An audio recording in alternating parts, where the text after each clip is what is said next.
Thank you for coming to sit at the table with me. Let's get into some of this ginger tea.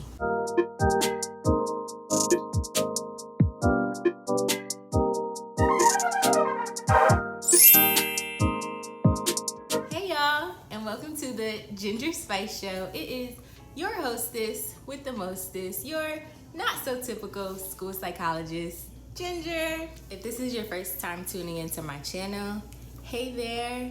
I hope that whatever it is that you came here looking for, I'm able to provide in the little bit of time that we have together. And if you are a part of the family, if you're tuning back in, if you're coming back for more, hey love, I've missed you. I hope that you too will find peace in this video. I hope that you will find solace, and I hope that you'll find some answers. Don't forget to like, comment, and subscribe. Hit the button, hit the bell. You know you missed me. You know that you want to hear more of what I got to say, so hit it. On today's episode, we're going to be discussing all things that are happening in the world today, from the injustice that my people are facing to coronavirus still running rampant in the country. This video was requested. I wasn't going to say anything regarding the topic because I'm tired. I'm so very tired, y'all, and that's my reality. I'm tired. So I wasn't gonna say anything, but the people requested it. The people wanted to hear my voice, so here I am. As a school psychologist, I'm still fairly new to the field, right? I've only had about 2.5 years of real experience in practicum and then on internship.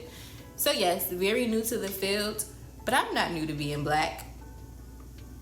I've been here 23 years. I've been Black for 23 years. So I know, and I'm gonna give y'all my experience to get y'all to understand the impact that this is going to have on our children and what we can be doing to help them and how we go about making their worlds and our worlds a more livable place, and how we go about, in these moments, just being able to get by.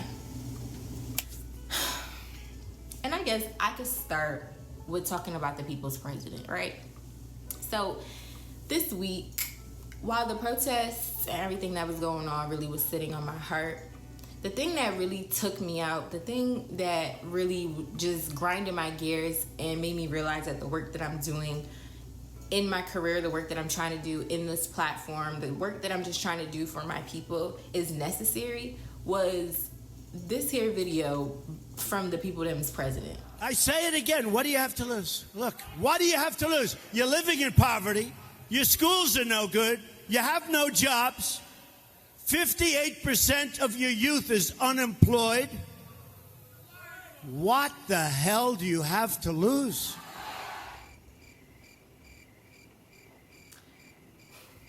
The fact that the leader of the free world of America would say something like that puts into perspective and allows us to really begin to remember that this country was not built with us in mind. We were an afterthought. We were less than human. People's needs, and Black people specifically, their needs are going unmet. When you look at the history of America and the history of Black people being intentionally profiled for being Black, and profiled meaning us not being able to get housing loans, us not being able to go to school because of the color of our skin, us not being able to get jobs because of the color of our skin, not being able to get jobs because the way we wear our hair. Those are the needs that are going unmet. Black people and Black children do not have homes to call their own. Black people are forced into living in public housing, forced to use public transportation because we can't get loans to get cars at affordable rates. We can't get jobs because we're discriminated against. And y'all think people just not gonna get tired? You think we're not gonna be irate? You think people are not gonna see their brothers and sisters being brutally executed in the streets and not be angry and not protest? Our needs The needs of our people around the globe really are going unmet. And we see in psychology, when you think of Maslow's hierarchy of needs, if our people's basic needs are not being met appropriately, how do you expect them to do anything else? How do you expect us to grow, develop? How do you expect our children to grow and develop with their needs not being met? And yes, people do make it out the hood. People do make it out of those circumstances, but it shouldn't be a one-off. It shouldn't be me, the only one in my family. It shouldn't be you, the only one in your family.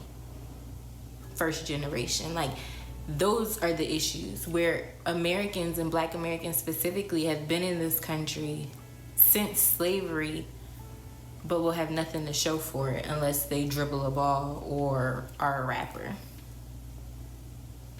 People are unable to build generational wealth because the opportunities for that were stolen from them. That is why people are protesting. 7,600 plus people brutally murdered by police officers. And those are the ones that we know about. That's almost 8,000 individual people. That's the problem. That right there, that's the problem. The major issue at hand now is police brutality and the way that Black people are treated in the eyes of white police officers and in the eyes of white society. But there's way more to it. There's way more to it than just police brutality. White people don't see that we are deserving. The white people in power specifically don't see that we are deserving of our basic needs being met, of us not being assassinated in the streets. We are deserving because we're human, for basic human rights. Like, we're fighting for basic human rights. That don't sound crazy? Sounds crazy to me. And not just because I'm a Black woman, not just because that's my lived experience, because I'm human. I have empathy for other human beings. In a time like this, the only thing that is on my mind is the Black babies. My Black babies that I service, my little cousins, my nieces, my younger siblings, they are on my mind. It's important to realize that children's mental health does matter. So when we think about the fact that we are still sitting through a pandemic, COVID-19 still running rampant with no vaccine, when we think about the fact that there are protests going on outside with COVID-19, we have to realize that children are impacted and affected by this as well. And I feel like children and the little babies and the tiny tots, they are overlooked because a lot of people don't realize that children are people. They're human, they experience emotions, they have feelings. Children see everything that is going on. They are sponges, they're taking it all in. So we would be remiss to believe that they aren't feeling and experiencing everything that we are feeling and experiencing as adults. So keeping in mind that we are still going through a pandemic, right, where Black people are disproportionately being affected and dying because of it. We have to keep in mind that when these protests are happening, when these injustices are happening, the same way that we see and are able to see that Black people are being murdered and brutally executed by the police, our children are experiencing the same thing. So what does that mean for their mental health? That means that children are experiencing anxiety.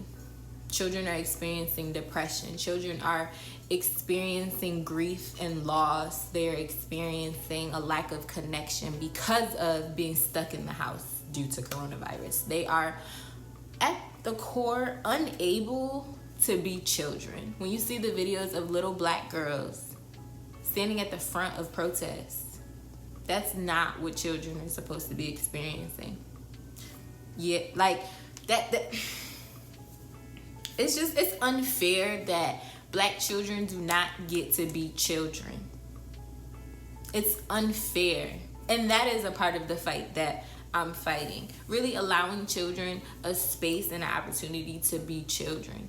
Little black girls and boys should not be seen as a threat because of the color of their skin.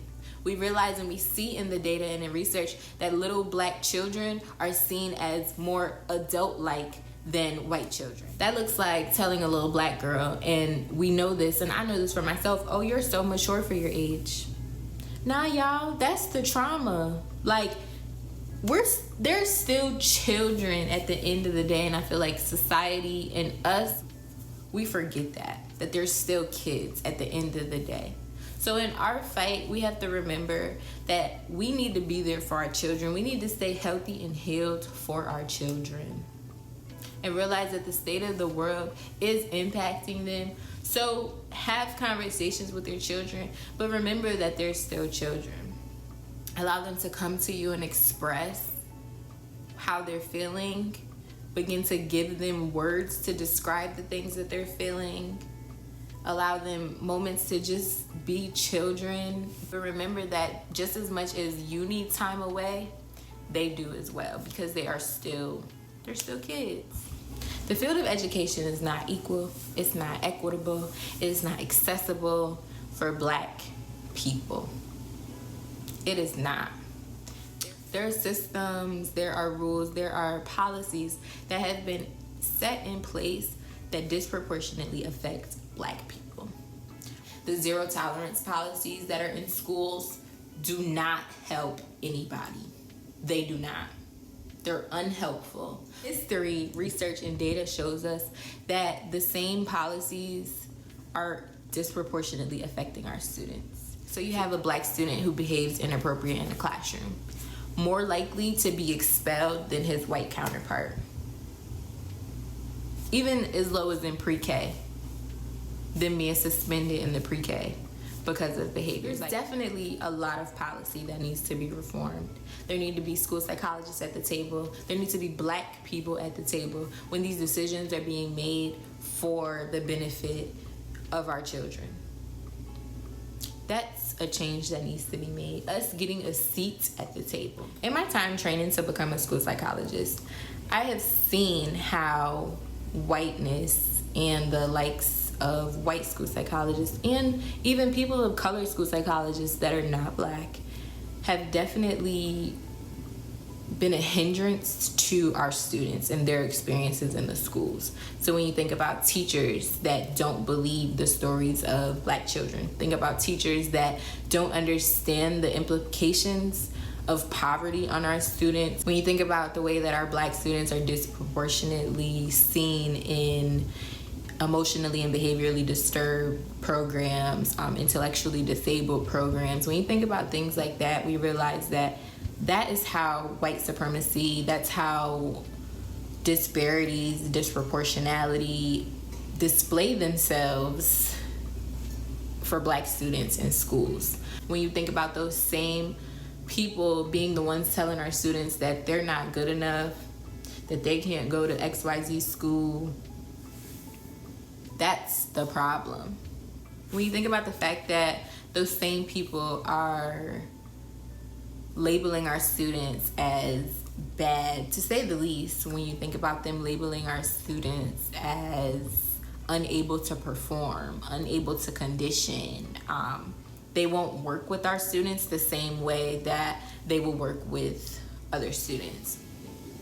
I don't know how to feel about starting as a school psychologist in the fall. I'm nervous because the thoughts of, am I capable? Am I enough? Will my experience, will my learnings be enough to help our students after having gone through 5-6 months of being stuck in the house because of coronavirus, of this injustice being shoved down their throats? Will what I have to give be enough to help them? That's where my mind is. That's my reality.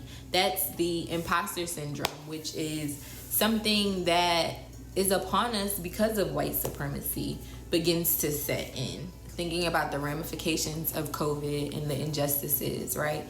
What effects what deeper effects will those have on our children? When you think about going back into the school post being out of school for 3 months, right? Being in distance learning for 3 months, but then being out of school for the summer for more months. What educational ramifications are those going to have on our students specifically? And we see that there are those academic gaps because of wealth and equity and access. So what does that look like for our children? What does going back into the school look like for our kids when they were already sitting in buildings that were breaking down, when they already didn't have the tools, the resources that they needed? What does that look like? These are the conversations and the thoughts that I'm having with myself about our future. Because I just don't know, honestly. Like, I don't know. I don't want this video to be mistaken for anything that it's not, right?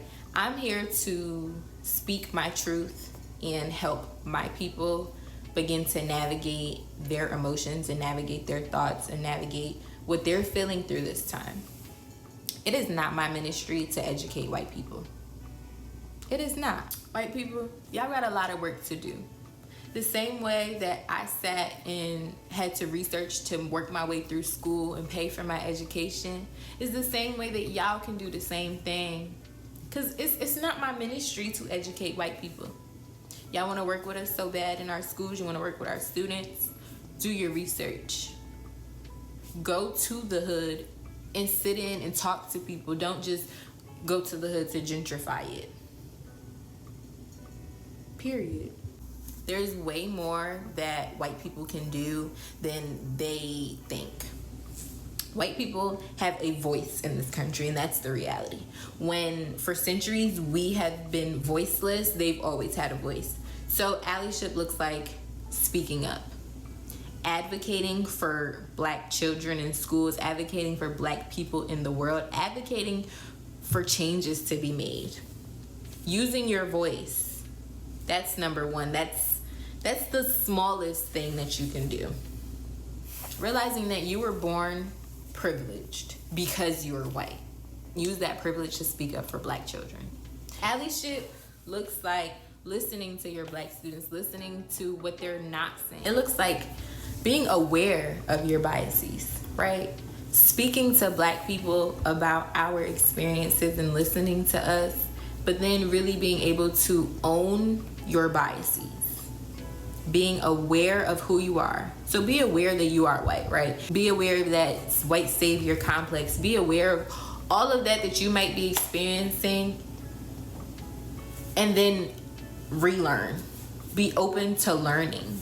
Be open to listening to our students, listening to our stories, and being empathetic. It really starts with empathy, because it shouldn't take Black people having to say to you, oh yeah, if it was me, because you know me. It shouldn't take that. You should care. You should want to do something because we're human. Because these are lives that are being impacted. These are lives that are being lost because you don't care. It should be your problem because we're people. We're human. I want to leave you with this. You have what it takes inside of you to make a difference. You are already given the skills, you are already given the tools, you are already given the knowledge to make a change. It can start with your voice. It can start with your donation. It can start with you asking the question to be able to be informed if you're not informed. But realize that silence is violence. By not saying or doing anything during this time, that's the problem. This is a fight for us all, not just white people, not just Black people, but everyone. If you are out there and you have Black children in your lives, Black girlfriends, Black boyfriends, Black friends, Black siblings, hug on them and love on them and tell them how great they are.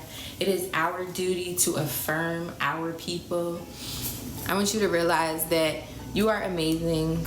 You are loved, you are light, you are limitless. You have what it takes. So get out, do it, do something. Thank you all for tuning in. Thank you for sitting with me and sipping on some ginger tea. I hope that you got something from this video. I hope that you can really begin to understand what your path is and how you go about fighting this fight. So I hope at this point, after you done watched the video, that you have already liked, commented, and subscribed. And if you didn't, here's your chance. Go ahead and do it. Thank you for tuning in to the Ginger Spice Show. See you next week.